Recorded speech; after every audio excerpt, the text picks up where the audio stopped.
અમારે ત્યાં ઘણા બધા બાળકોના પેરેન્ટ્સ આવે છે અહીંયા બાળકોની ફરિયાદ લઈને કે સાહેબ એને બહુ ટાઈમ થઈ ગયો એટલે વર્ષથી વધારે થઈ ગયો અને મારા બાળકને શરદી મળતી જ નથી. કેટલા બધા ડૉક્ટરને બતાવ્યું છે, બાળકોના ડૉક્ટર પાસે ખાસી દવા પણ એને લીધી, નાકના ટીપા આપ્યા, નેબ્યુલાઇઝર લીધું, તોય સાહેબ એને નાક બંધ જ રહે છે, એટલે કે શ્વાસ લેવામાં બહુ તકલીફ પડે છે. નાકને નસકોરા પણ બોલે છે.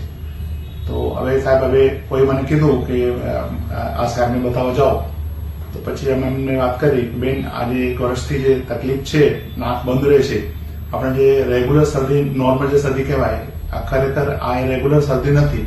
નાકની અંદર બીજી તકલીફ હોય જે મેડિકલ ભાષામાં એડિનોઇડ હાઇપરટ્રોફી કહેવાય, એટલે નાકના જે આપણે શ્વાસની નળી છે, શ્વાસ લેવાની જે જગ્યા છે, એના જે બીજો છેડો પાછળનો હોય ત્યાં એક નાનકડો મસો થઈ જાય, જે મેડિકલ ભાષામાં એડિનોઇડ હાઇપરટ્રોફી કહેવાય અથવા નાકનો મસો કહેવાય.